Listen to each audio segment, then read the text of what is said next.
Hey everybody, welcome to Let's Discord. I'm Jables. Jables. Some people know me as James. By some people, I mean only the poisoning the well guys.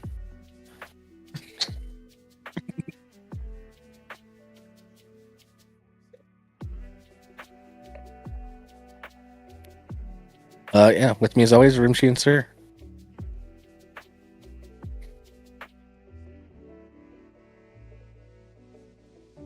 I may be able to stand up in future videos.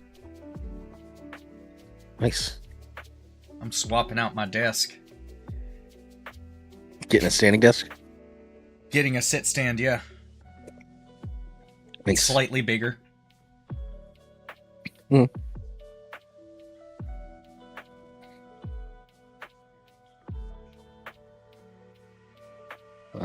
My dad got a golf cart.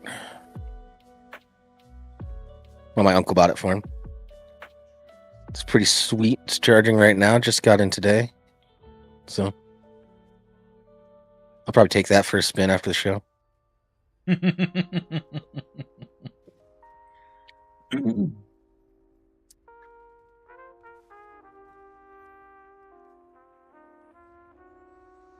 Yeah. Happy my uncle bought it because I've been telling my parents for like the last year, like the only thing missing on this property is a golf cart to get around. You know? Is it a true golf cart or one of those Polaris off-road vehicles? It's a true golf cart.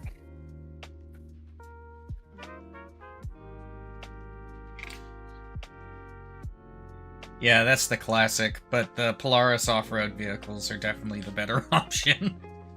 Oh yeah. Well, we don't need something to go totally off road. We don't have that crazy terrain around here. It's mostly so that you might go up to the shop. Yeah. And stuff.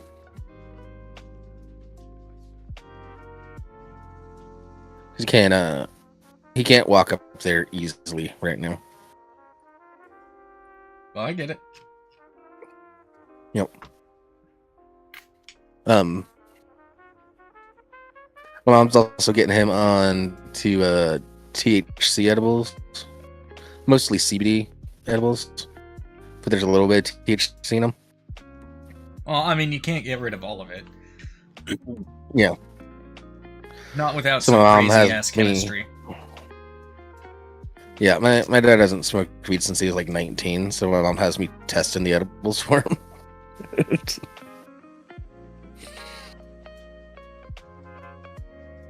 Ooh, I gotta be right back. All right.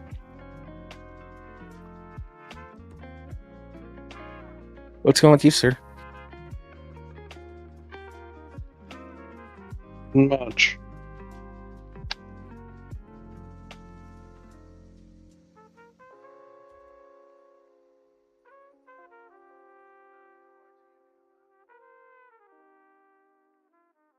Cool, good chat.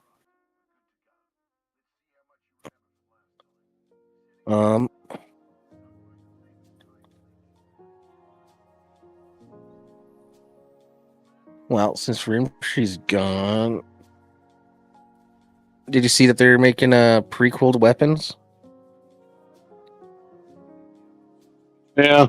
Still haven't seen that. I need to see that. Yeah. It's good. Because you lazy. No, I'm busy. I got a kid, I got work. Sounds like lazy to me. Alrighty, Eeyore. Discord tells me when you're playing video games, man. Huh? I can see when she's playing video games. What about? Yeah. Yep. Yeah, I'm usually. I don't know how I hanging out with some feel family. about a prequel. What was that, sir? I don't know how I feel about a prequel. It's about Gladys specifically. So I mean,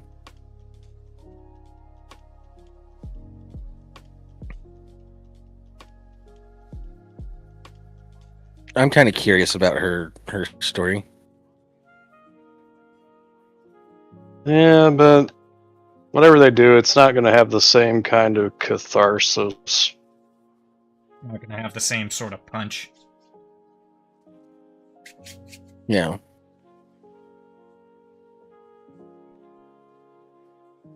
Because, without going into anything, like in Weapons, like she is so incredibly fucking detestable. I don't know. Well, I don't know how I feel about a movie where you know that nothing bad's going to happen to her by the end of it.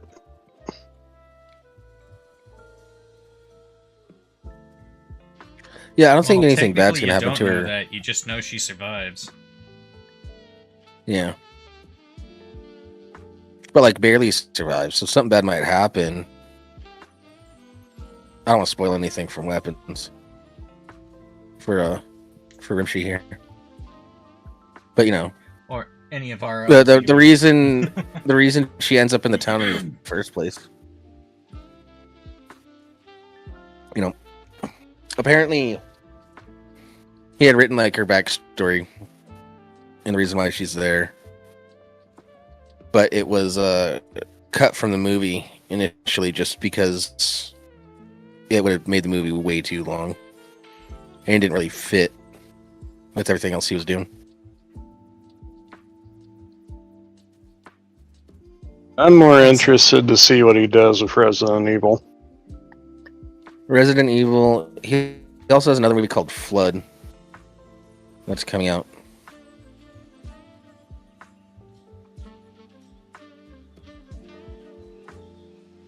I want to see if he can break the trend.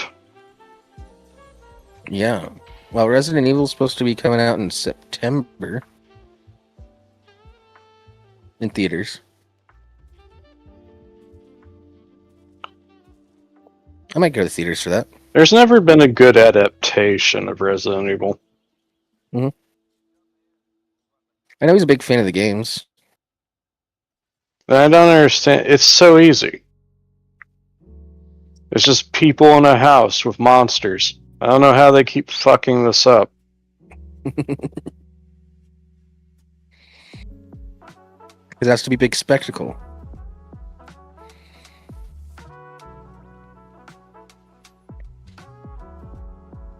It really doesn't.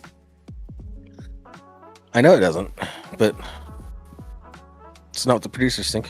Like one of the most entertaining things I've seen recently was Mahler had never played the original game. Mm-hmm. Like his entry point into Resident Evil was Resident Evil 4. Okay. And it was really funny watching just like the pure genuine panic when like certain things happened while he was playing the game. Yeah, my introduction was also 4. Like Never the played classic a Resident moment Evil in game. one of the boo this man.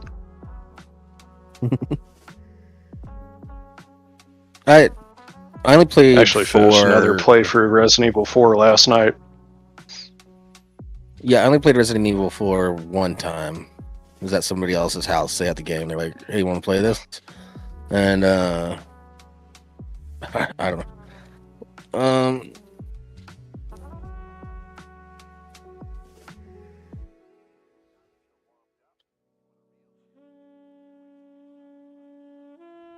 I played it on GameCube. So many. Well, that's what it originally came out on. Okay. Yeah, January 11th. Because Capcom initially signed an exclusivity deal with Nintendo for the release. Yeah, I was like 12 when I played it, and the dad of the house was like, "Want to see something scary?" and handed me Resident Evil 4. I was like, here, play this. And then just laughed as I got a little spooked.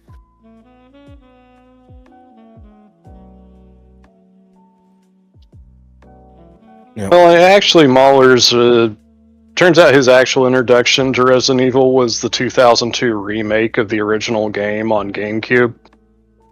Okay. He picked it up for like they had like this sale at a store that he went to with his dad where they could get like 2 games for like £5. And based just on the covers, he picked Resident Evil and Mortal Kombat Annihilation.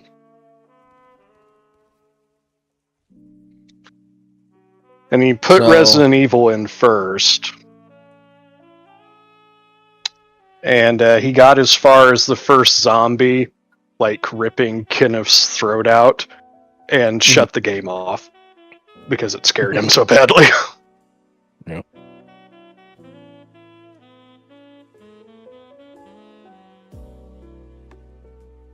Okay, so the article I was looking about the Weapons prequel said that Zach was just directing the new Resident Evil movie, but he is credited as a writer on it.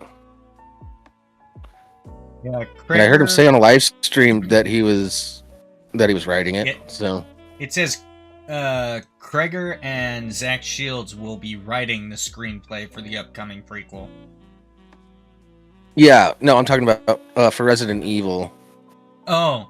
They said he was they just said that he directed it, but I was like, I swear he said he was writing it. Oh, you want to read the description? You want to hear the description for the movie? Sure. For the Resident Evil movie, or? Yeah. Sure. It comes out in September. That's a very descriptive description. Yeah. Follows a hapless courier tasked with delivering a package to a remote hospital. He soon finds himself caught in the middle of an outbreak and must fight through hordes of mutated creatures to survive. Yeah. I already hate it.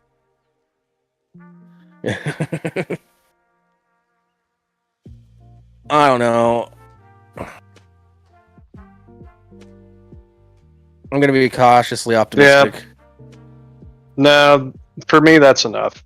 I already have no interest in seeing this.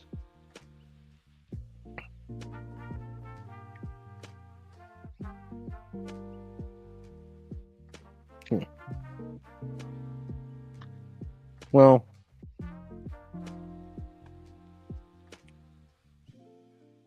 I don't want a fucking story about some hapless fucking dope that I don't know and don't fucking care about. I want the fucking STARS members. I want the mansion. I want the fucking story to be adapted for once. Fuck this shit, man. Fuck Hollywood. I'm over it. Just adapt the fucking game, you fucking cowards.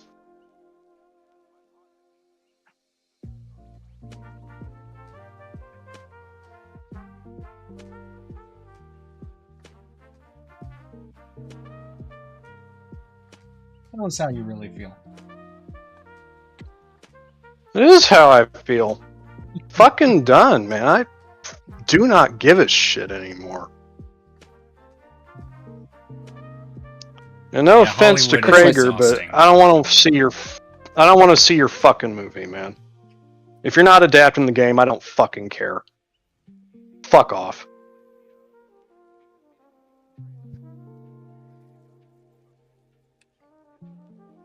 You know, like, I liked Weapons. I thought Weapons was good. I was invested in the first half of Barbarian until you pissed it away with that bullshit nonsense ending.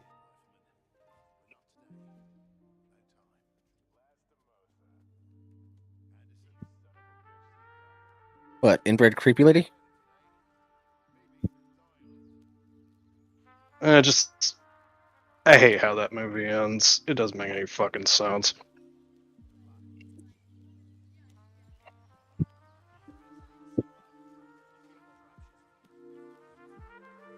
I don't know. I'm still invested in his career. Might not go to a theater to see it, but I'm gonna watch it.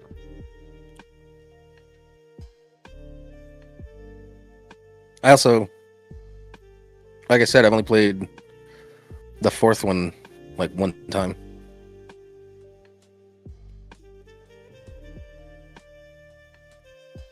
Oh, they won't even adapt the fourth one. And that one's extremely Hollywood coded. Like, you have set pieces, there's lots of action scenes, you can do fucking bullet time and slow-mo and shit, because that happens in the game. But they don't. They don't. They keep doing stupid shit.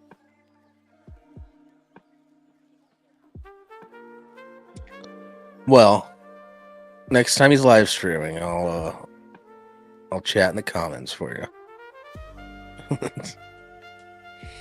I'll be chatter. It's like they just want to use the name. They have no interest in actually doing anything related to Resident Evil. Which seems pretty common for Hollywood these days. Not specifically with Resident Evil, but in general. It's all about name recognition more than actually accomplishing anything. I mean, this seems like it's actually like in universe though. More than the other Resident Evil movies.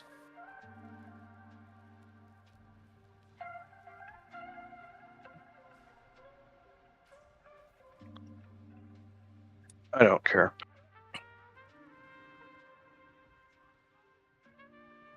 I haven't watched this movie since. That's why I don't want Hollywood to get its hands on. I don't want Hollywood to get its hands on any of my favorite IPs at this point. Yeah. It's like, oh, a Dead Space movie could be so cool. It's like they'd fuck it up. They wouldn't do it right. Yeah, you need somebody like a good Dead Space movie would have to be like a combination atmosphere-wise of like Event Horizon and like John Carpenter's The Thing. That's what you need for Dead Space. Yeah, and you can't pull that sort of thing off these days. The studios won't let you. You need someone like Markiplier willing to dump a shit ton of money into it as like a passion project thing to get something like that done. Done right. I would be amazed if Markiplier does not try to make a Soma movie.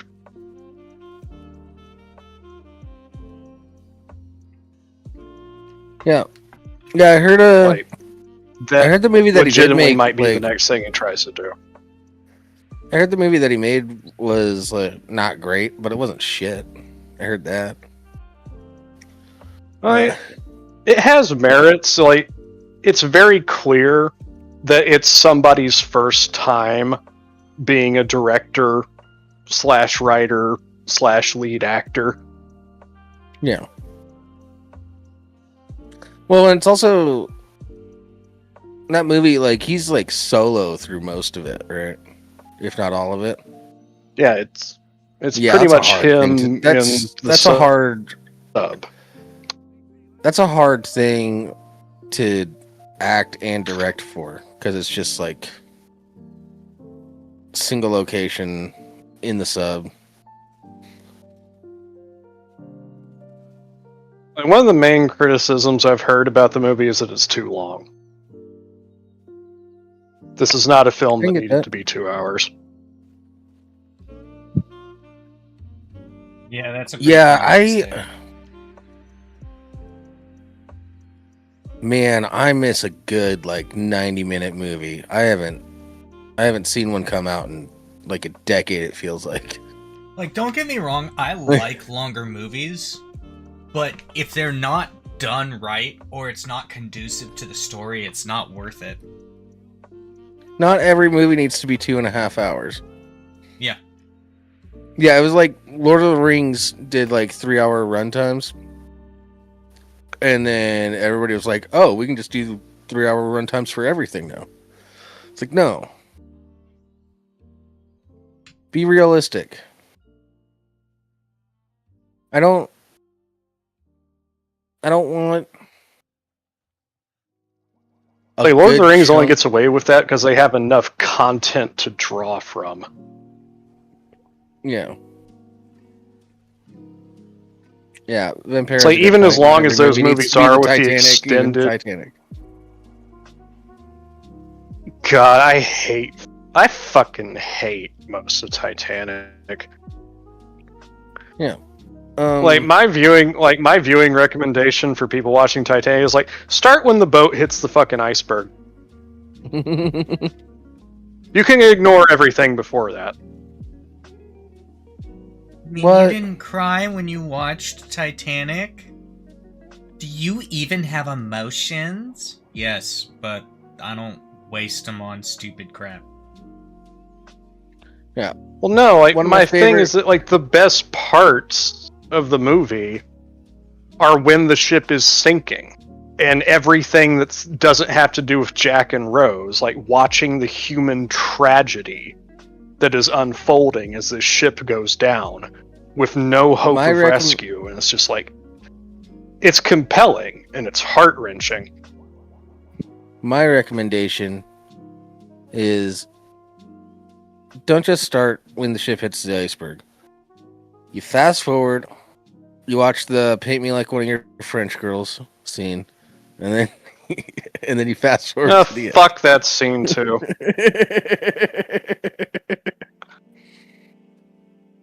Fucking Kate Winslet and Leonardo DiCaprio are two of the biggest fucking wastes of space in that movie. They detract from the whole thing. Yeah. One of my favorite movies, John Dies at the End. It's an hour and 39 minutes. But so much stuff happens in that movie, it feels like at least 2 hours. In like a good way. Yeah, it's weird when it feels like I could say that movie felt longer than it was. And that's either an insult and a detraction or an absolute compliment. Yeah, because they were able to pack so much in to such a short runtime. Without making it feel congested. Rushed. Yeah, or... That's the thing, is that like, you could do that if you were competent and you actually gave a shit. You could do that with Resident Evil. Like 100 minutes tops. You can have them get into the mansion. You can have like some of the iconic puzzles, like first encounters with some of the iconic monsters. Then you get down into the laboratory, you have the reveal, and then you have the final fight on the helipad with the tyrant. Boom! Movie done!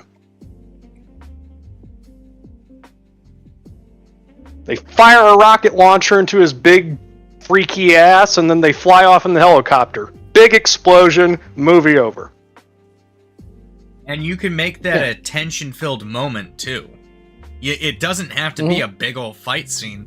It can just be tension-filled and like... Ugh.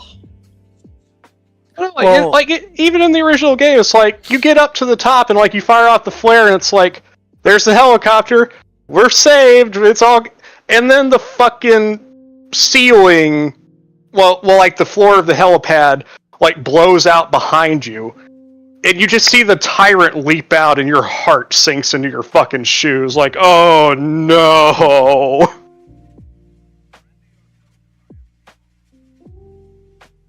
Yeah, Breakfast Club is a great movie. A lot happens in that. A lot of dialogue. Yeah, 97, 98 minutes. Yeah, it's one of those movies that, like, they don't need a lot of sets because 90% of it takes place in the same building, in the same room. Yeah. But also, John Dies at the End is also a book adaptation, and possibly the best book adaptation I've ever seen. They cut out like one chapter, and they changed a couple characters around. In the chapter they cut out, it's just like a whole thing where they go to Las Vegas. It is not important for the story whatsoever.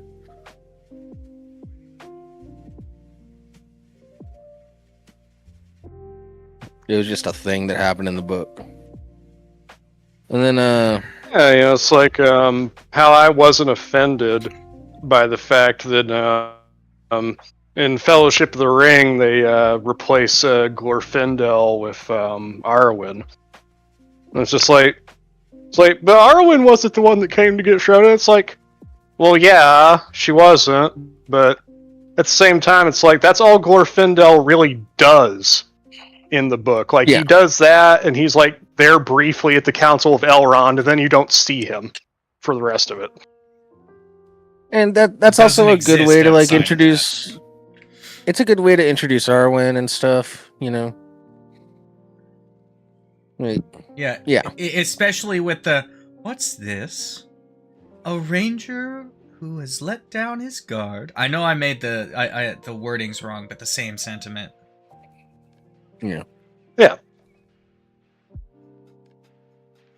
How better of a way to introduce that character?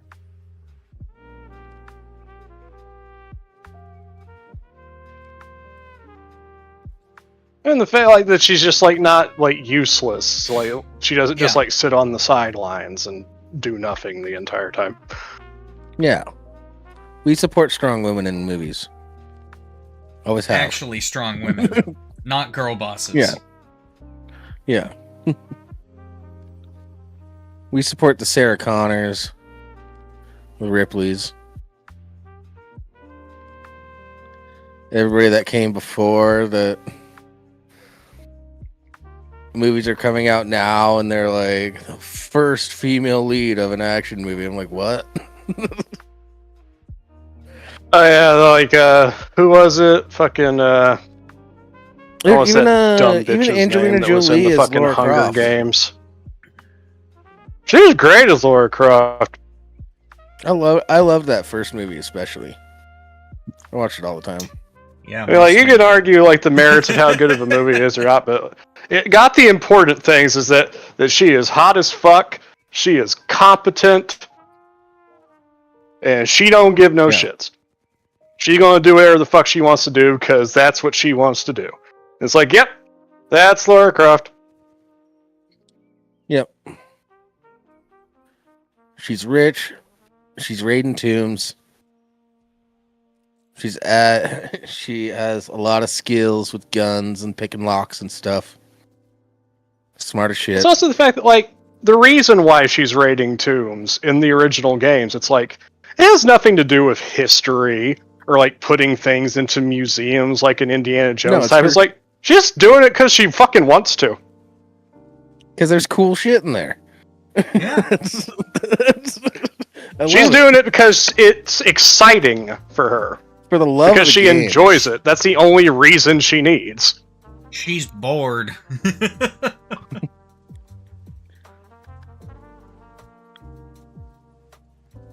See, why do all the billionaires that we have to be pedophiles? Why can't they just raid tombs? That's something they can do in the end game.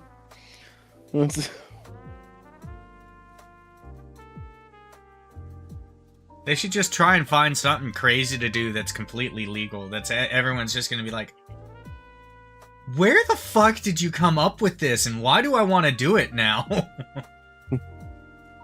Like, hell, like the opening of the first game, like her guide gets fucking mauled to death by wolves, and she's like, well, that's unfortunate. And goes into the tomb anyway. Keep going. I heard there was some cool shit in there. That's literally all she's doing. She's like, I want some cool shit. I got a big There was cool shit in there, man. She got real deep into that mountain, and like, she goes from fighting wolves and shit to all of a sudden she's fighting velociraptors. There's a fucking T-Rex, and she's just like, okay. It doesn't have to make sense. Game on. Well, the second Angelina Jolie Tomb Raider movie was kind of weird. Isn't that the one that they started playing with time travel? I think so. Man, I need to rewatch those movies. Also, the fact that her real life dad is in the movie. Mm-hmm. Yeah, that's fun.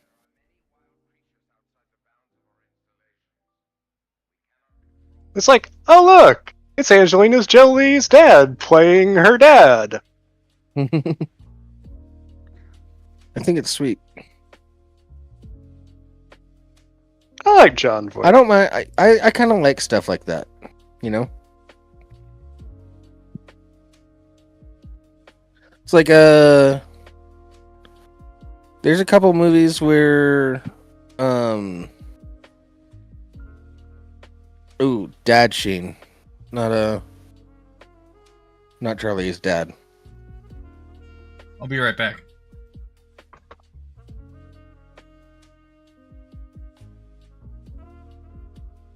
What? What I can't remember his first name. Charlie Sheen's dad. Oh, Martin Sheen? Martin Sheen. That's why I couldn't remember it. It doesn't have a sweet ring to it. Yeah, there's a few movies where he plays where like his character is Charlie Sheen's character's dad or Emilio Estevez's dad. You know? Mm-hmm.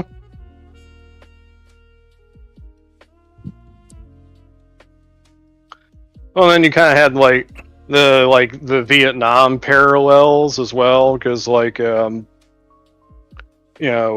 Sheen was the main character in Apocalypse Now. Mm-hmm. And then years and years later, Charlie Sheen's the principal character in Platoon. Yeah, and then after that, Charlie Sheen did Hot Shots and Hot Shots Part 2. And Part 2 was Rambo and Apocalypse Now. Hot Shots is great. I saw the second one first. My parents liked the second one more, so they're like, we don't need to worry about the first one. This one's way better. And so yeah, I tend to always go for that one. I've only seen the first one a couple of times. Another decent comedy that Charlie Sheen was in was Major League. Great movie. Yeah, I saw that. Actually, I don't know if I've actually seen that movie. I think I caught like the end of it on Comedy Central one time or something. Well, yeah, he's the pitcher for the Cleveland Indians in the movie. Yeah. They're like, the whole movie is trying to get away from the whole wild thing persona, but like he finally embraces at the end. He puts on the thick rimmed fucking glasses and he goes out there and he strikes the dude out. All right, Eli, have fun playing WoW.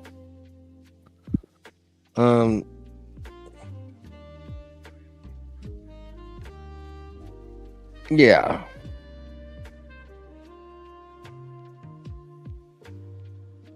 Now, what are some other?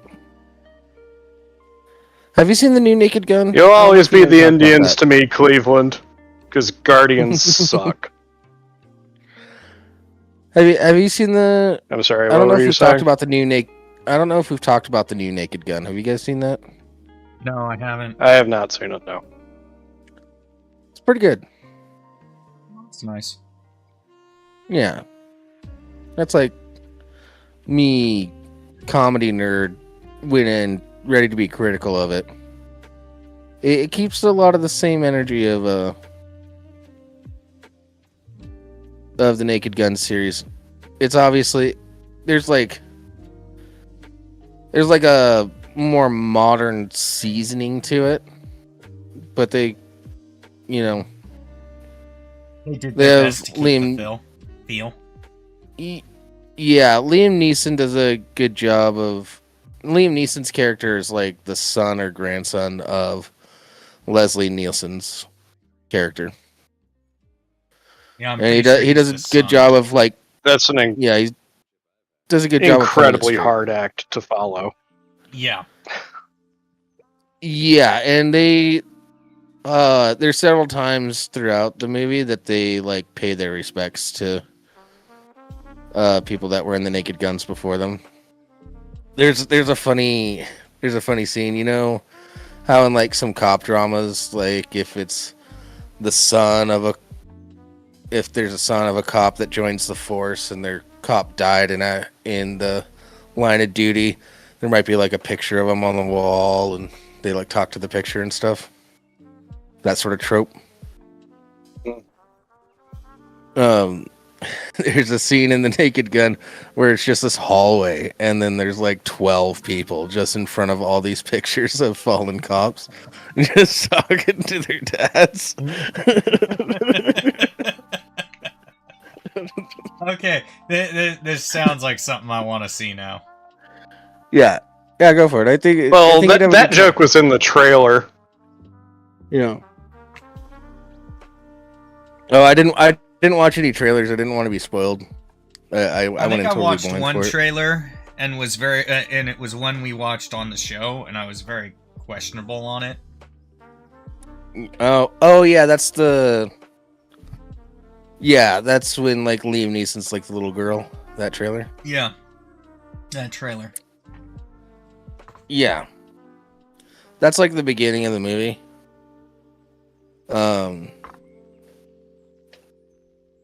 They don't do a lot of stuff like that. My point is that's the only trailer I've seen, so. Yeah. Yeah, I say check it out. Or we can watch it together sometime or something.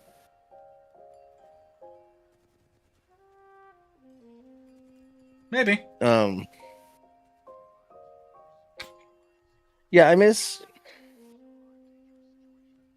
parody movies. I miss comedy movies in general. Good ones. Not slop. Yeah, not the ones that are following all the same Guardians of the Galaxy formula for comedy or some shit. Yeah. Cat Williams bought an abandoned Air Force base to turn into a bunch of movie studios to make comedies. So we might be getting some shit. Air Force base. Huh? I want an abandoned Air Force base. Everybody wants an abandoned Air Force base, dude. There's so much cool shit in those. I mean, you kind of have to go off and do your own shit at this point, especially comedy, because Hollywood has proven they're just not willing to do it anymore. Yeah, they're not willing to take a risk. Well, the issue with making comedy movies is historically comedy movies always made all of their money on the back end with like DVD rentals or purchases and like VHS purchases. Comedies generally got cult followings with college kids. And then that's how they end up making their money is like merch and DVD sales.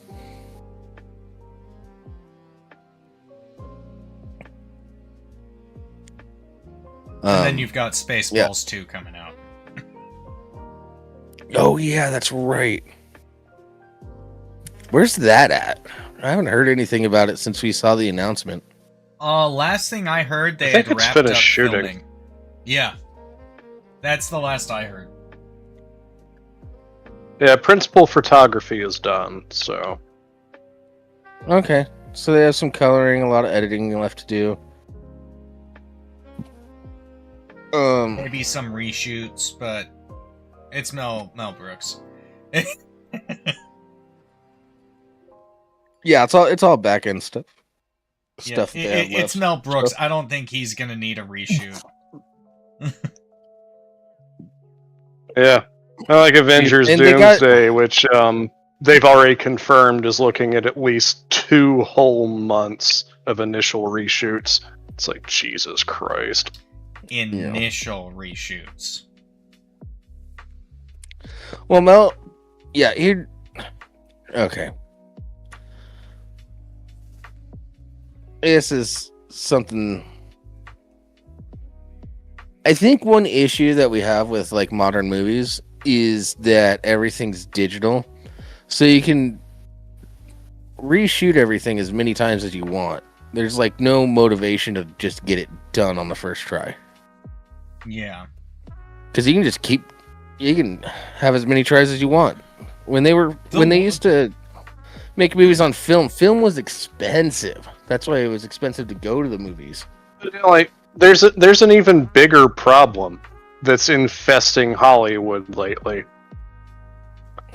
Is that a lot of the times that they're shooting without scripts. Yeah. Like, they're filming scenes when the scripts aren't even finished yet. Yeah. And then trying to, like, backtrack and match that up. And it's just like, what the fuck are we doing here? I mean, it's kind of like how the construction industry has gotten. We're at the point where general contractors are saying, yeah, we can get it done in this time. We don't have approved prints, we don't have approved this, we don't have approved that, but we're going to go ahead and start building. It's been happening. It's been happening in the video game industry for a long fucking time too. It's this goddamn detestable, oh, we'll fix it in post mentality. Yeah. Yeah. Like, you've got, like you said, you've got digital film that you can use now.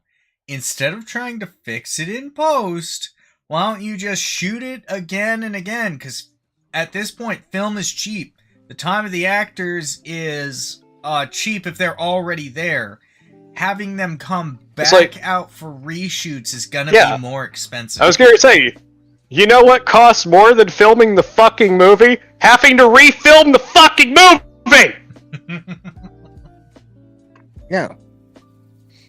Like, so what if it takes an extra 3 or 4 days of just shoots? Everyone's already in makeup. You don't have to go through that whole process again. Just knock it out and take care of it. Yeah, and if you're not entirely sure, like, which direction you want to go with certain characters on things, shoot it like 20 different ways. And when you go to edit, you pick the one that you want. This shit is how we got the infamous jelly lip Superman. Yeah. Yeah.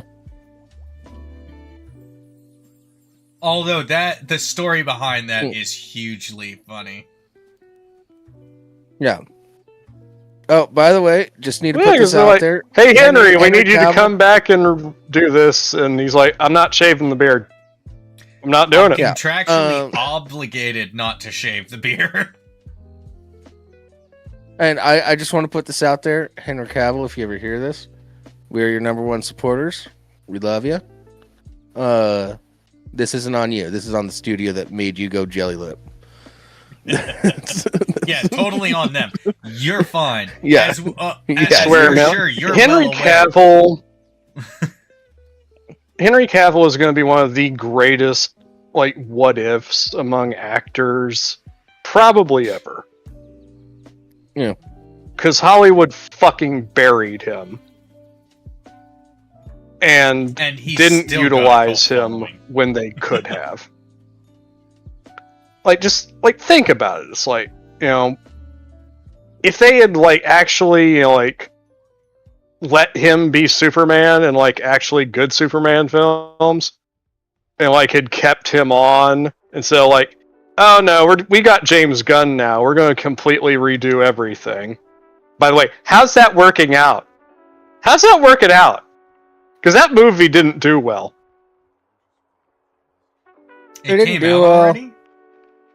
It wasn't terrible. And I'm going to tell you right now that Supergirl ain't going to do shit for you. Get ready to lose your ass on that one. Honestly, though, when reshoots make sense, like, is when you're real quick. I want to touch on the Superman movie just for a second. Yeah, the new Superman wasn't terrible. I enjoyed it. I had a good time. But it's very James Gunn coded, and I'm tired of seeing things that are James Gunn coded. Yeah, there's too much of it. It's that's it. That's all I have to say about that. Breaks my heart seeing Nathan Fillion being wasted yet again. That man deserves so much better. Oh, yeah, his part as like he was the Green Lantern in that movie. That was hilarious. He was hilarious. Yeah, he's Guy Gardner. Yeah, he was hilarious in that. I liked it. It's like, can we get my boy some actual good roles? Please! Please! But yeah, back to the I don't think reshoots. Nathan Fillion cares about good roles. I think he just takes stuff that makes him laugh. Honestly, that's what Honestly, it at this like. point, I that know, wouldn't but- surprise me. I just love the guy. He's great. You know. But what were you saying, Yeah. Rimshee? On the reshoots, one of the big things when it comes to reshoots, a good reason to do a reshoot is like, hey, you followed the script and everything. It's just, it worked on paper, but actually watching it, even though like the acting is right, everything's right, it just doesn't fit all together. That'd be a decent reason to go back for a reshoot. Like, Yeah, something or that it's you like can't see after- until you're in editing. After we put all this together, we thought it would be better if you did it this way because it like mildly shows some of your motivations and sort of like foreshadows something that happens later. You know, Stuff like you can't see until editing is done or is in progress. Yeah, until it's like put together to be a full thing.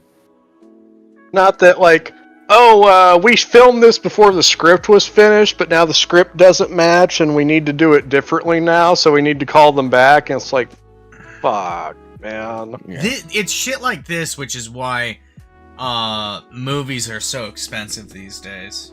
Not the theaters, that's for other reason, but why it takes so much to have a movie, or to make a movie. It's a good portion of it is just, hey, we don't know what the fuck we're doing, but we're going forward anyway.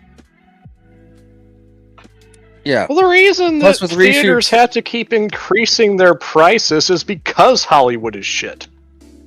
Yeah, that's a good Well, portion of it, well, but it's no, also partly just concessions keep rising. Well, concessions are rising. The other issue is they raised the prices because nobody was going to the theater, which made less people go to the theater. It's a self-defeating cycle because movie theaters can't stay. My favorite movie theater closed down during the pandemic, and it's one that's like right up the road from my parents' place. It's a theater that's just a theater. You get your popcorn. Popcorn was a decent price. All the other shit was way too overpriced. But you go in, you get your ticket, you get your popcorn, you go to the theater. There's nothing else going on there. It's just movie theaters. They're not serving you dinner. You're not getting cocktails. Yeah, that's nice. Yeah. But no, they shut down. And it fucking sucks. Because now my only, the options available to me that are close, it's a whole dinner and a movie thing. It's like that's okay. Sometimes. If concessions is providing nachos, hot dogs, maybe at most a hamburger, that's still just a theater. The moment you can go to the theater specifically to get a meal and then go home, it's no longer a theater. Yeah. Oh yeah, like if I'm sitting there with like a fucking martini and a fucking flatbread pizza, it's like, why am I here again? Oh yeah, I was watching a movie. And I'm not against like alcohol is It depends. Alcohol really depends. Yeah, like I would personally prefer to be in a movie theater where assholes are not drinking, because people are insufferable to begin with. Yeah, but I mean, yeah, people are the people that would sometimes. be the people that would be insufferable drinkers would already be pre-drinking and be insufferable whether or not the theater sold alcohol.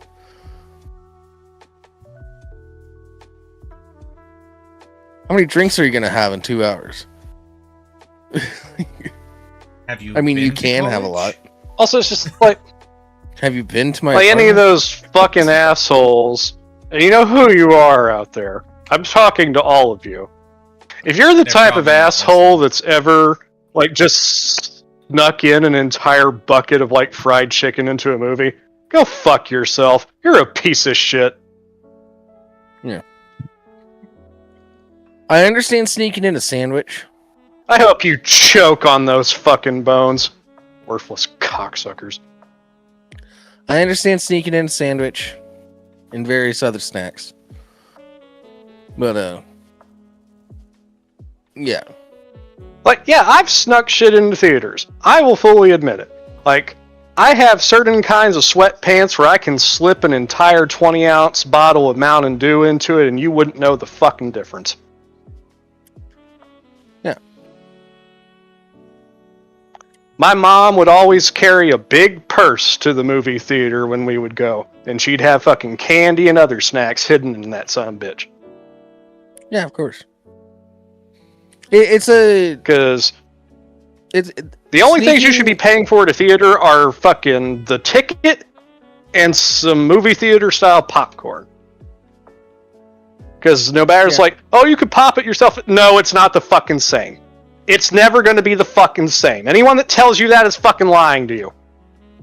Oh, that was another thing. My favorite movie theater. Pretzel bites are pretty good too, but my favorite movie theater, they had like it was like $3 or $4 for like a large popcorn, and like $2 for a soda. Perfect. If you wanted candy though, that shit was like $10 for a packet of M&Ms or some shit. I'm not saying okay. I'm not saying sneak in candy, but candy at theaters is pretty expensive. Do with that what you will. I'm saying do favorite it. movie theater candy. Go. It's not illegal.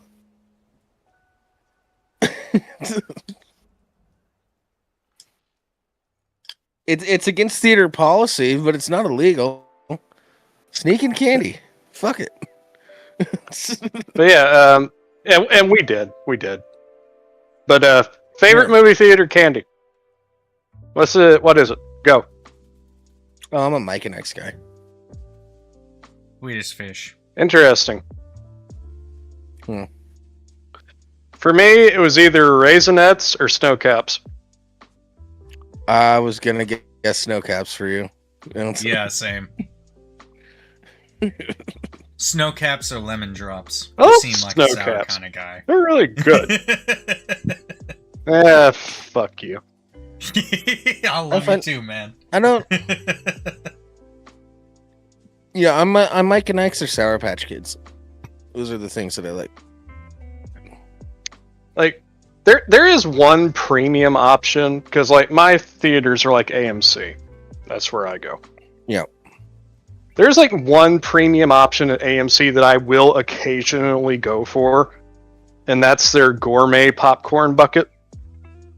Mm-hmm. Where it's a mix of cheddar and caramel popcorn. Holy fuck, it's so good. Yeah, there's a theater in Seattle I used to go to. Ticket prices weren't that bad. You could get a beer, and then they had chocolate popcorn, butter popcorn, kettle corn, caramel corn, and cheddar popcorn. That place was pretty sweet. Oh, back to the That would alcohol. be like the second option for me, though, because I'm a big kettle corn guy. Yeah. The back to the alcohol in theaters. We should keep liquor out of the equation. I think like beer and wine is fine though. I know, Rimshee, you're going to be left out because you can't have your scotch, but we'll just bring it in a flask for you.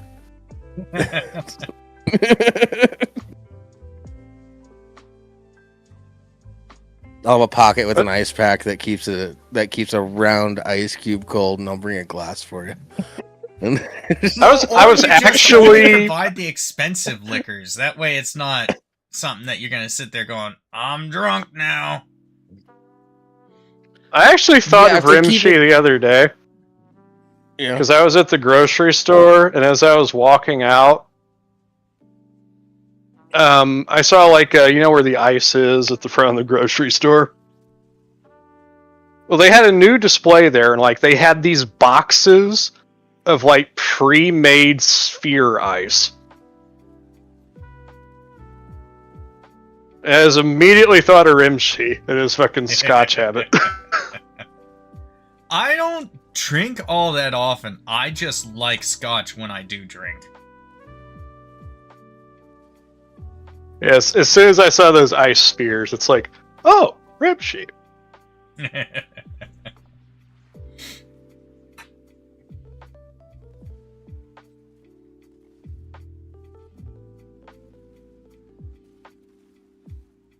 Yeah, like I think it's coming out in November. Like there is one movie that I will probably try to go to the theaters for this year, and that's Godzilla Minus Zero. Because I saw Godzilla Minus One in theater and had a really great time. It was an excellent movie, and I really want to see the sequel on a big screen.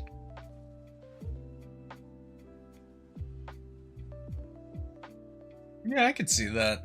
I don't know. It's a 40-minute drive for me to get to the movie theater from my house. And that's the closest one. So, it's really questionable if it's even worth it for me to go to a theater.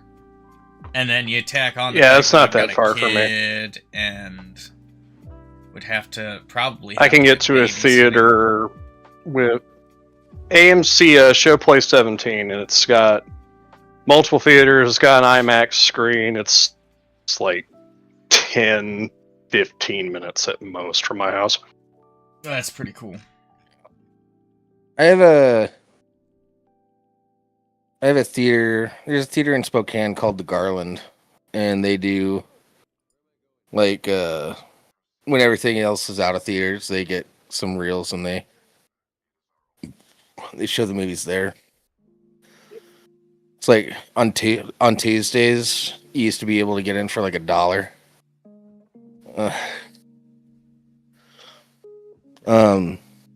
I think another issue with movies though is they're being made for watching at home now. There aren't really any movies that I'm like, oh, I have to see that one in theaters. I remember as a kid going through the newspaper, dating myself, going through the newspaper to see what movies were out. And just talking to my parents, like, no, that's a rental when it's out of theaters. That's to go see it in theaters. That's a rental. We should see that one. That sort of shit. Something that I wish I had the money to do, though, like if I just had like expendable time and money, I would definitely be doing this a lot more. Is that when theaters do re-releases, like earlier this year, like a bunch of theaters were doing re-releases of the Lord of the Rings trilogy. I would have loved to go and watch that on the big screen. But not just that, like other like older movies like Jurassic Park. Yeah. I should have gone to see Jurassic Park. When Jurassic Park re-released, I went to see I went and saw it in 3D on mushrooms. That was pretty intense. I saw it another 2 times though, sober. But dude, being able to see Jurassic Park in theaters was awesome.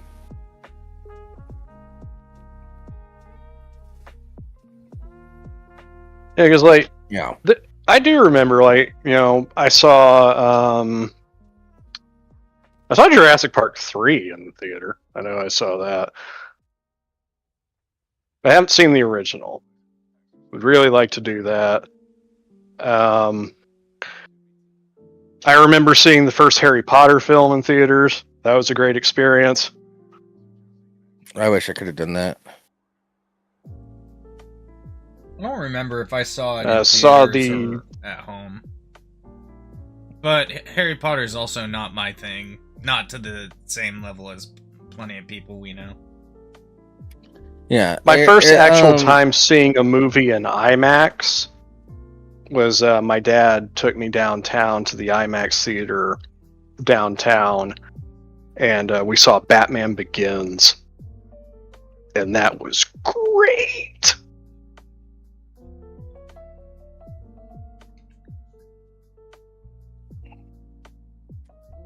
There's a... Like, every time the fucking bats came in, the whole fucking theater vibrated. It was intense. The first movie I saw in IMAX, it was actually a school field trip. And it was a movie about Lewis and Clark. Yeah. Like, I saw, like, something, like, related to dinosaurs, I think, is my first, like, IMAX screen. But, I mean, like, my first proper movie on an IMAX screen was Batman Begins. I saw... was it Lord of the Rings Return of the King, or was it The Two Towers? I saw one of those on IMAX. Yeah. And only recently realized that the girl I went with was probably evaluating me as future boyfriend material, and I completely missed that. I didn't miss much, though. Like, don't get me wrong, that's nothing against her, it's just... I remember... It would not have gone anywhere.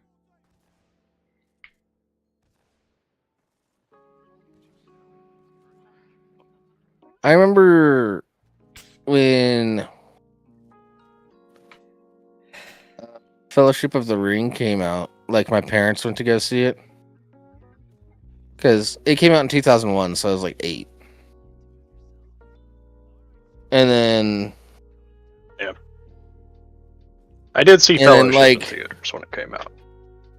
Because my mom... My parents went to see it to, like, sort of see if it would be appropriate for us, and they're like, yeah, we'll go see it in theaters, and maybe we'll rent it. Is what they told me. And then, like, they're like, hey, we're going to go take you to see Lord of the Rings next weekend when they got back.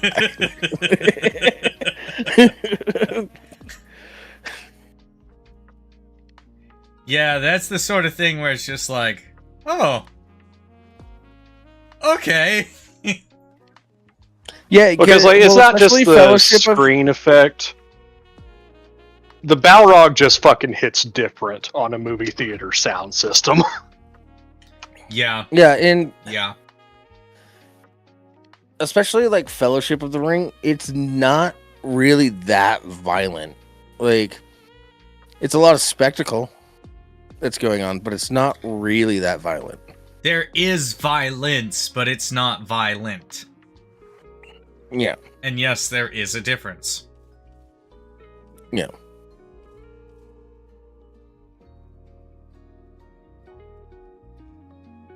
I mean, it does have a pretty prominent decapitation at one point.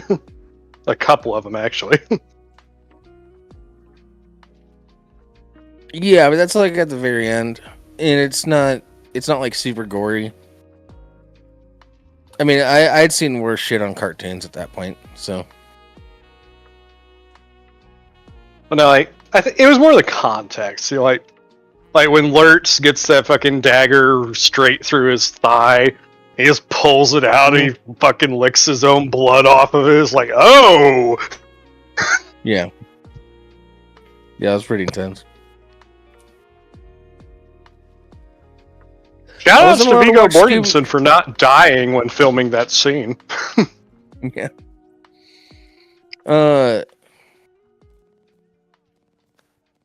Yeah. Wasn't allowed to watch Scooby-Doo. But my parents happily took me to go see Lord of the Rings. That's because it's good Christian murder. Yeah. I mean, Tolkien was a devout Catholic. Yep.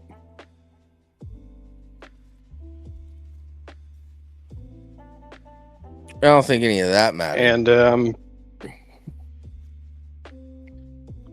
well, no, it's like, if you don't understand the religious elements of Lord of the Rings and you're trying to adapt to Lord of the Rings, then you are going to fail. Yeah. That's fair. Yeah, understanding the perspective and the way things were written. Yeah, not Very necessarily the religion, but the fact, but why it's the way it is. Yeah. That's why I have no hope whatsoever for fucking whatever fucking Colbert is going to try and do. Wait. What's going on? Oh, Colbert's writing a movie set in the Lord of the Rings universe. Oh. Okay.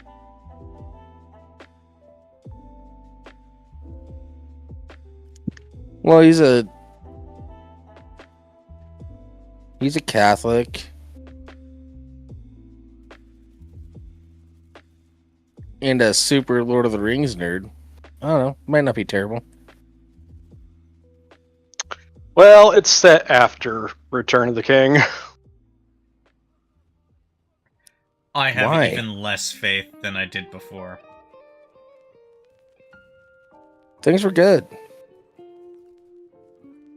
And according to reports that have been coming out about it, it's like one of the principal characters is going to be Samwise's daughter, and it's like, okay. Why? It's like, oh, and she's going to discover something that could have ended the quest for the ring before it even began. And it's like, oh, Christ. Oh, that sounds lame. I hope it flows 'Cause at that point, it's like- hard. It's like, even if that's true, it's like she found something that could have ended the quest for the ring before it started. It's like, why does it matter? The ring was destroyed! It's irrelevant! I could like, if you want to do post Return of the King, I could go for like a Hobbit sitcom. Yeah, You know, I can see that. Just based in the Shire. Like, I'm cool with that. I don't mind doing a bit more with Sam. Because, you know, like, Sam led a full life after the destruction of the ring. Or do like a, You know, like, we know like a How I from Met Your Mother Tolkien's, thing, but it's about like Mary or Pippin finding a wife. You know? Oh man, that would be great. Fucking Mary becomes like Sam is like the Jason Segel character, and then you have his wife, you know, and then like Mary became like the mayor of like Hobbiton, I think, for years. Cool. I'd love to see that in like a sitcom form. And like, we know what happened with Sam is that, you know, actually, yeah, we know what happened with Sam. After his wife dies, he goes to the Grey Havens and he takes the ships across the sea to be reunited with Frodo. Because even if it was for a short time, Sam was a ring bearer. Yeah. And Frodo is his one true love. I get it. Fuck you, I hate you.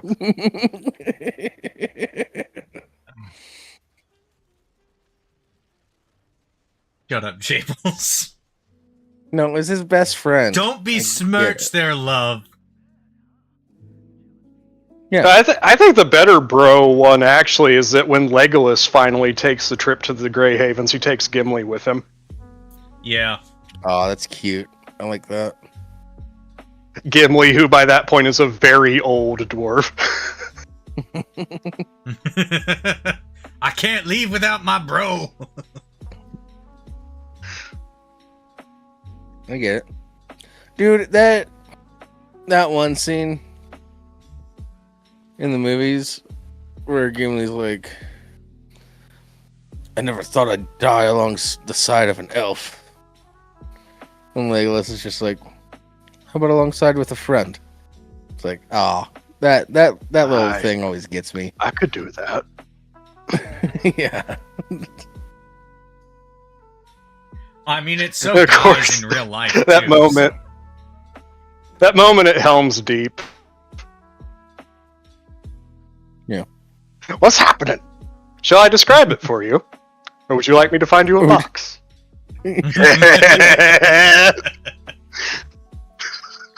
Yeah, they did a really good job of portraying like a blossoming friendship. Yeah. And like so good. Just like how they teased each other and stuff. I love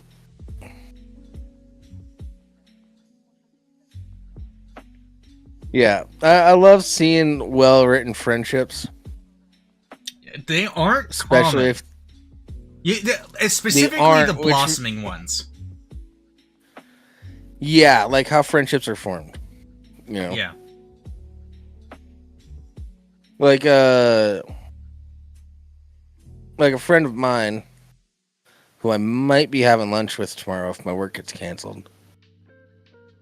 Him and I were enemies. We were such enemies that we weren't worth each other's time. We completely ignored each other in school. Like, we hated each other that much. And then we ended up having some mutual friends. And since we had mutual friends talk shit. Like, so now we start talking shit about each other. I still don't like you, but I'll tolerate you, I guess. We had to tolerate each other for the sake of the friend group. Ended up becoming one of my best friends. We started hanging out together more than we hung out with the other guys. Like, I fucking hate you. You want to go drinking tomorrow? God fucking damn it, yes. Well, sometimes like shit just happens. Like I love like Mauler whenever he gets asked like why him and Metal Commander are friends. Yeah, I mean like actual like not just like online like Metal like actually goes from Germany to Wales to Mauler's house during Christmas time to spend time with him and play video games and drink together. Yeah. It all started because they were both moderators for like a Twitch streamer. That sounds familiar. And one day Metal, he's like, okay guys, I'm leaving. I'm going to go and start my own stream. See you later. And like the guy that they were moderating for got like real ass mad about that and banned Metal. That's fucked. He's like, go promote your own fucking stream while you're in my stream. So Mauler goes over to Metal stream and is like, hey, what was that about? You alright? Yeah. In friendship. Yeah. Yeah, but like my buddy and I, we became friends because, you know, as a friend group, we talk shit about each other. And him and I were so good at talking shit about everybody else that we sort of just like we buried other people in our friend group. And him And they're like, we have to start going after each other. I need to know more about you. This is too easy. It's I unfair. need better prey. Like, we are clowning on these poor bastards. Yeah, but then when we started making fun of each other, like, we found out each of us could dish it and take it back and stuff. And so, yeah, that was that. Also, he is a disciplined motherfucker. He quit smoking cold turkey while living in a house with 2 parents who smoked indoors. That's like fuck. I think after like the 3-month mark he had like 1 cigarette, but other than that he was like... I don't know if that's disciplined or driven. I don't know either. Well, but goddamn, reminds me of my old man. He did the annual fun run while he was in the Navy. Mm-hmm. And he noticed when he was heading back that, like, when he was taking the stairs up, he had to pause on every flight. Mm-hmm. And he said that he gave half a carton of Camel Lights and his Zippo to his roommate. His roommate's like, "You're going to want these by the end of the week."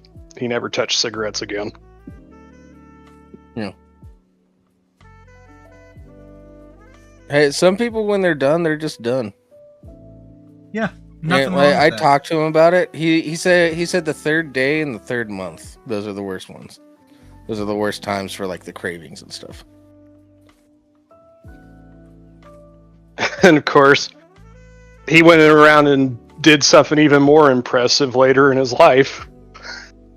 After the VA got him addicted to fucking opiates, he fucking weaned himself off them and took in all of his unused prescriptions to his doctor. She's like, he sets all these bottles down in front of her. She's like, "What's this?" And he's like, "I'm done. I'm not taking them anymore."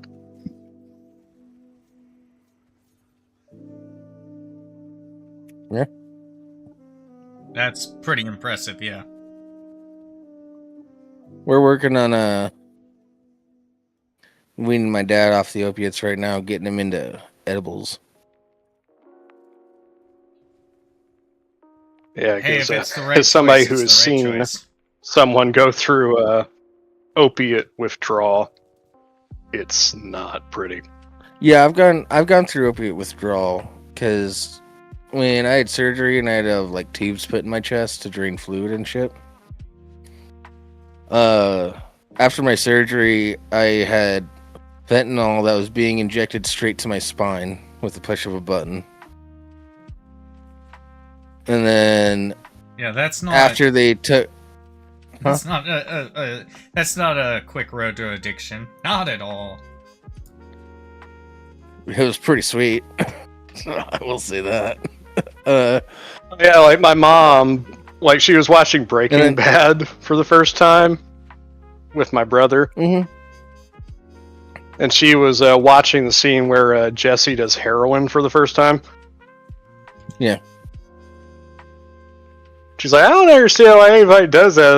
And because of how intense it is, like, talk to any opioid or like former heroin addict. It's like, it's just pure euphoria, is how they always describe it. It's pretty cool. And then after the fentanyl, they had me on Dilaudid for a couple days.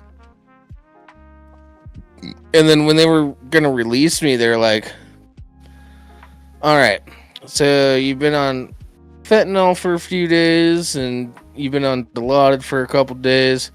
We're gonna release you. Here's your prescription for hydrocodone." And it's like,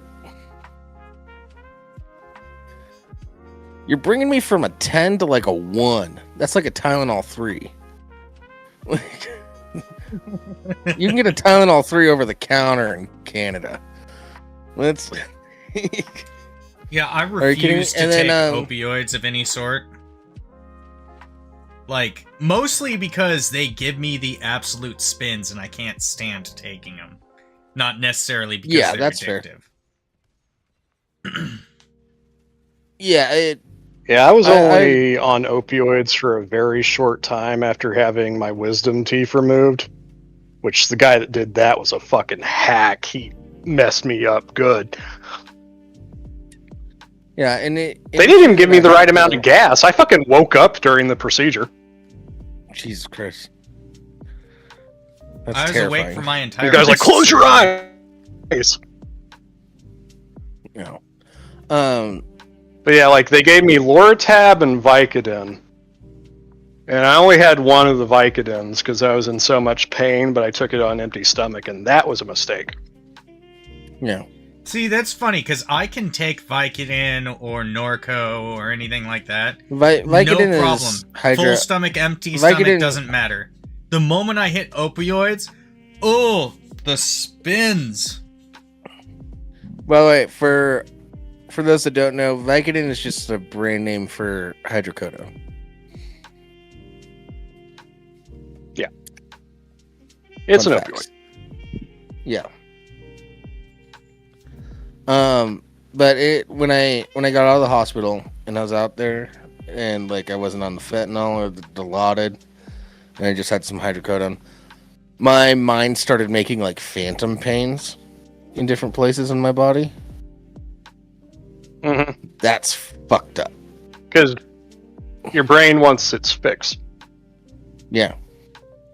Like there was one point, my right arm, it felt like the bone inside of my arm was being twisted and trying to break. Mm-hmm. It was entirely psychosomatic. And it fucking sucked. I had to go through that for a night. That's the reason my dad weaned himself off, is because the VA would keep missing like his prescription refills. They keep fucking him up, and he'd run out and he'd go into withdrawal. And I still vividly remember at my grandma's house, like my Aunt Linda had come over while he was going through it,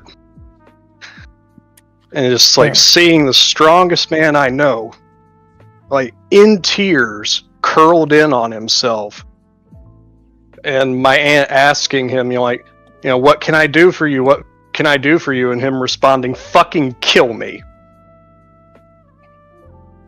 Yeah. Like, I was still taking hydrocodone, but I went from fentanyl to Dilaudid, which is one step below fentanyl, to hydrocodone. It's like, you gotta start me with a little something stronger. Sure, switch me to hydrocodone after a few of those. But like, you can't just do that big of a jump. Because even with the hydrocodone, I'm going to have withdrawals. And it sucks. Unless you're taking the entire fucking bottle. Yeah, and there were days I took too many because of that. Like, but I weaned myself off. It's been statistically proven through multiple studies. It's like people who use opioids long term experience more pain because their brain is forcing pain responses to get what it wants. Yep. Yeah. Yeah, I've lived it. I've seen it. I'm just lucky that my body rejects the fuck out of it. Yeah, my body loves everything. So, shit's rough out here for me.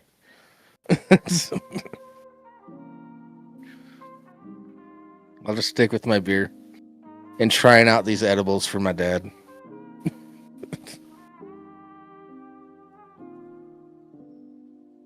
You know. Which, by the way, I ended up getting super stoned last night. And I don't know.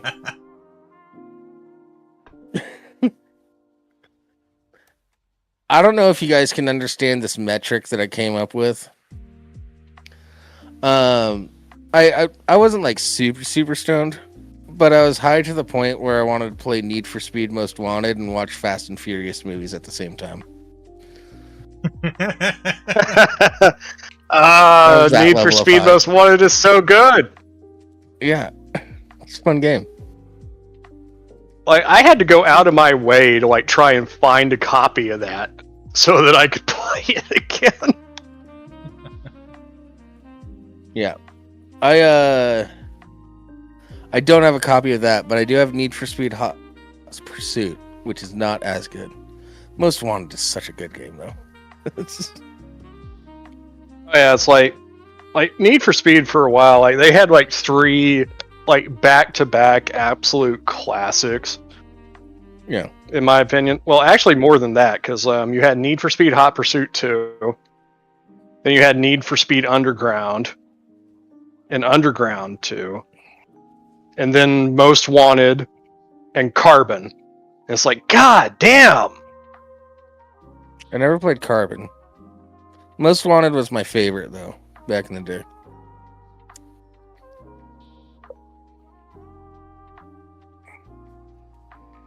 Yeah. So, but by the way, that's what I did. I played Need for Speed Hot Pursuit, and I watched the Too Fast, Too Furious. Too fast, too furious. I'm too fast for y'all. Yeah. Just sitting there stoned. And the reason why I'm testing them is because, like, my parents don't know. You know? So I'm seeing how strong they are. Just being like, this one will get you super high, my cop father. He's retired. Well, even then, it's like my still. parents used to smoke weed back in the day. It's got to be hit or miss. They haven't done it since like they were 20. Yeah. Because like everybody has a different tolerance. That's true of anything. Everybody has a different tolerance. Because like my old man made his own shit, and his was strong. Yeah. My dad has a 0 tolerance because he hasn't done it at all. But he is a bigger guy, so I am taking that into account. I have a 0 tolerance because I haven't done it in a long time. And even over the last like 10 years, it would be like a hit off a vape pen or a joint every once in a while. Special events sort of thing. So, me testing them, it's kind of fun. And my mom asked me because I know what I'm getting into when I'm testing them. Like, I know what being high is because I used to be really high a lot. Well, hon, it's time to put your sin into use. Yeah.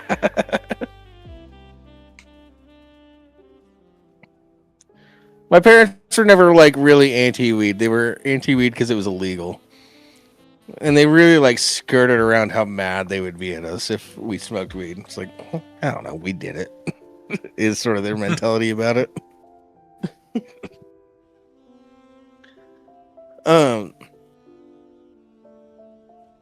Yeah, my mom quit smoking weed because she just like got too paranoid a couple times. She's like, I can't do that. Yeah, honestly, the main reason I don't do drugs is I like feeling in control of myself. I hate calling weed drugs.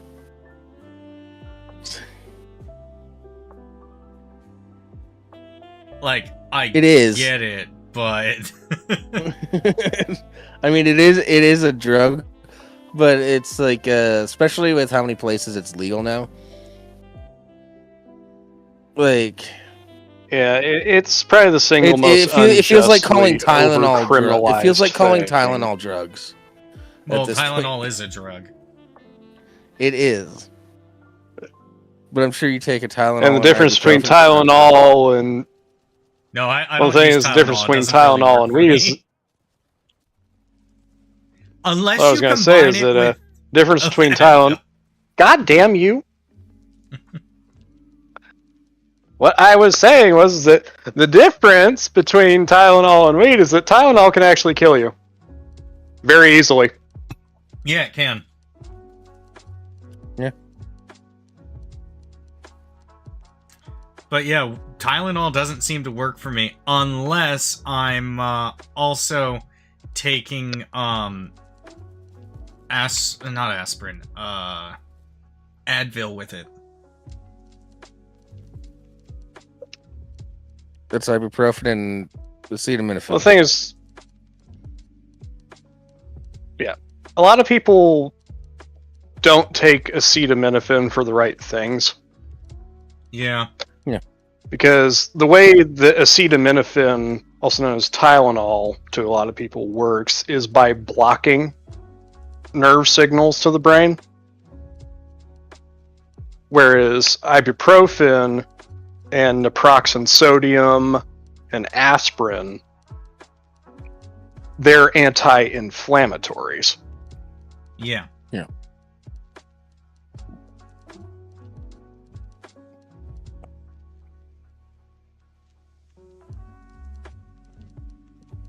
So taking Tylenol for something like swelling or something, it's not really going to do much for you. That's not what it's for.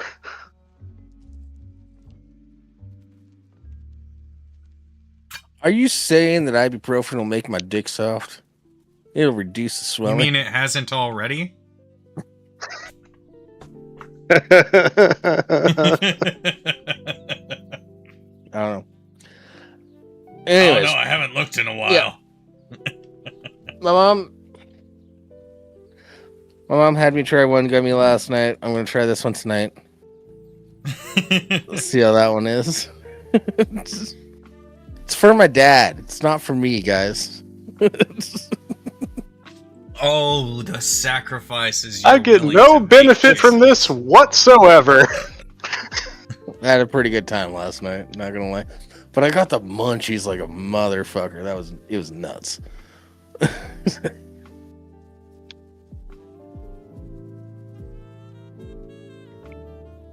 Anyways, I think that's a good place to end the show. Yeah, I think so.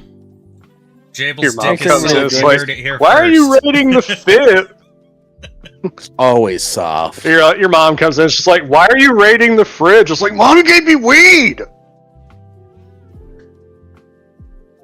No, that did come up because I was going upstairs and I was like getting like chips and stuff and like making a hot dog and like and she like walks into the kitchen. I'm like, why are you so? It hungry, works. Huh? No, she knew I was taking it. Yeah, we had talked about it. She's literally. I was like, "Hey, I want to test these." She's like, "Would you please?" But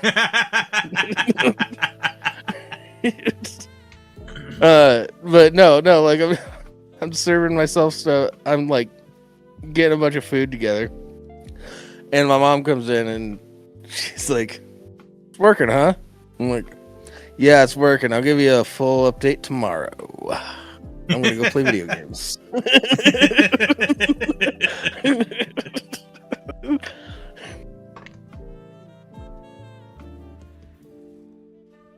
Yeah. And then I woke up this morning and I gave him a full report on it. Yeah. Well, as long as you woke up, that's what's important. You know, the marijuanas can be so dangerous. That's why it was a Schedule 1 drug. It still is a Schedule 1 drug.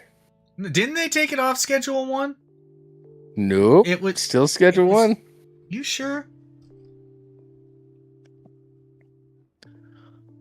Yeah, I think Trump tried to pressure them into taking it off Schedule 1, but it hasn't gone anywhere yet.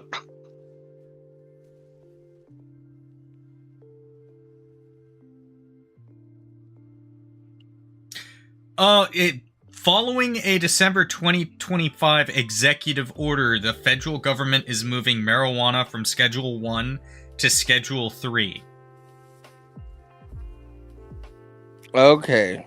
Yeah, I know he made that order, but I don't know if it had gone into effect It yet. is Because I know that he made the order. Yeah. Yeah, but it is still yeah, it is still Schedule 1 according to the DEA website. So, along with heroin. Well, the DEA is a bunch of scumbags that steal people's money, so... Yeah. Oh. Yeah, it's At a least they're Schedule 1. honest. That's an organization that you Heroin could clear and- out Trump. And ecstasy, and peyote, and LSD.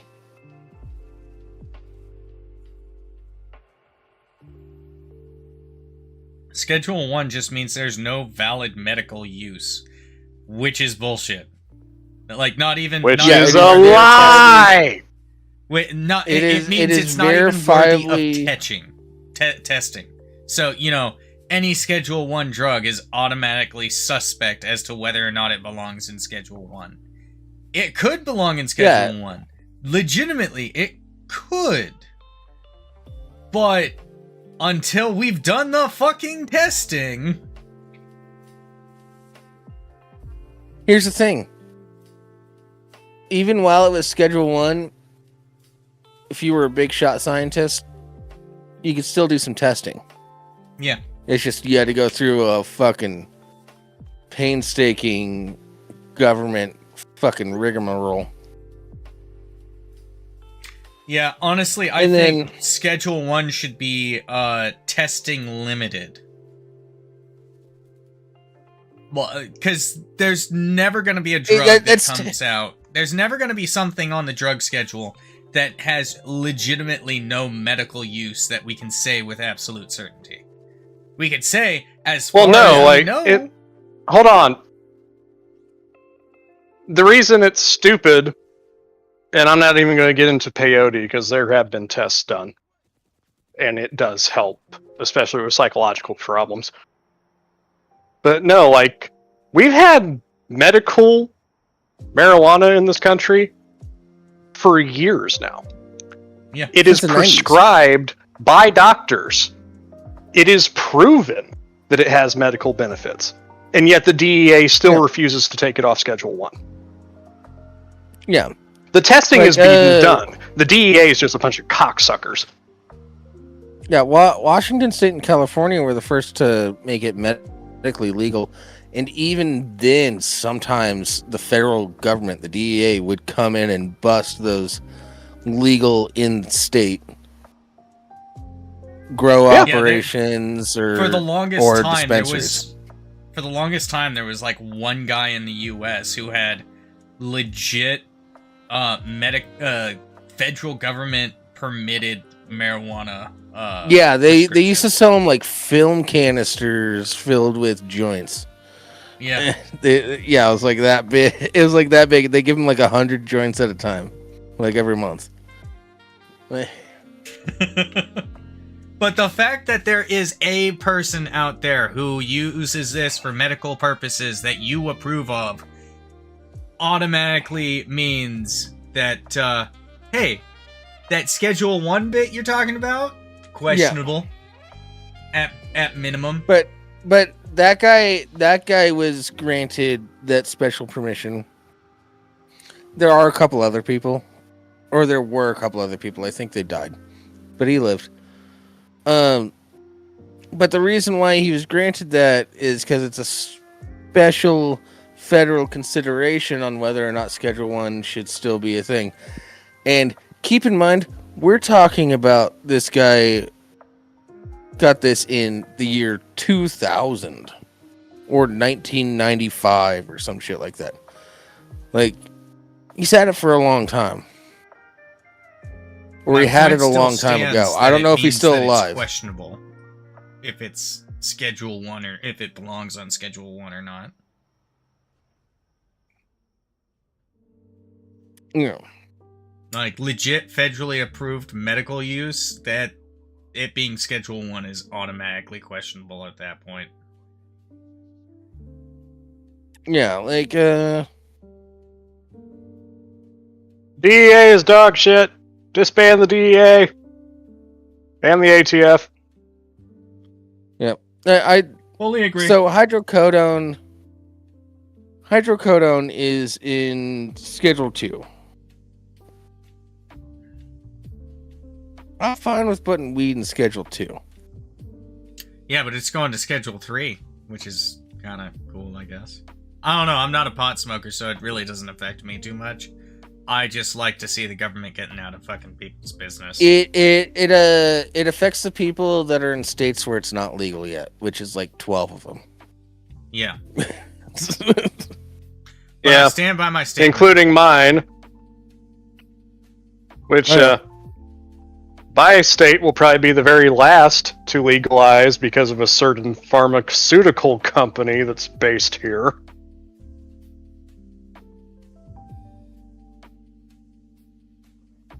Wait. Do you have that pharmaceutical company based there? Which one? The one responsible for the whole heroin epidemic that we've been going through? Oh, Purdue Pharma? No. Oh, okay. No, though the one we have is no stranger to controversies either, and that's Eli Lilly. You know what weirds me out? Idaho, weed is completely illegal, not even medical. It's a very libertarian state. Like, a guy became governor and just like threw all the laws out and like, let's start from scratch to like make things modern, so we're not relying on old shit that doesn't matter anymore.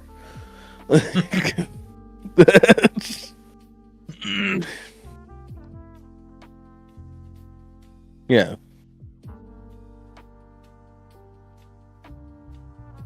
Yeah, he did that for like zoning laws and building requirements and stuff. He's like, we're starting from scratch. A lot of this was written a long time ago. It gets in the way of a bunch of other stuff. So let's make it fresh. Let's make it modern. Yeah. But still, not even medical marijuana over there. It's insane to me. And yeah, like in terms of like how much revenue they generate, in terms of how much revenue they generate from pharmaceuticals, Eli Lilly is second only to Johnson and Johnson. Mm. What baffles me about states not legalizing marijuana is the tax revenue that comes from it. Even Washington State, we were one of the first states to legalize, and users were like super scared that it would drive the price up because of all the taxes and stuff. What actually ended up happening was the price stayed the same because having it be legal got rid of the risk factor. So you didn't have to charge as much because you didn't have to pay bail if you got caught selling it. Now you just pay taxes. Now it's roughly the same. I think it's like $5 more. Like, states like California, it actually became more expensive because California loves to tax shit. To death. Really? Oh, yeah! I don't know, man. There are some states right now that are working on legislation to potentially pass a really cool new way to get income for the states. What's that? Selling their citizens fully automatic machine guns. Cool. That I dig it. is badass. I'm gonna look into that. Catch you guys next week. Brandon Herrera put out a video about it. Sorry, So, I tried to end the show like fine. 16 minutes ago, and we just kept going. I know. Yeah. Find out next week if we all decide to move to Texas. Or some other state that's doing something like that. Yeah, but of Oh, all I the could make a states- killing driving an ice cream truck in Texas. Oh yeah, Almost year round. especially in parts of Central Texas is like ooh, or in Brandon's part of Texas around El Paso. All right, It's bye, everybody. See always you next hot week. in El Paso. Have a good one. Bye. I'm gonna go watch King of the Hill.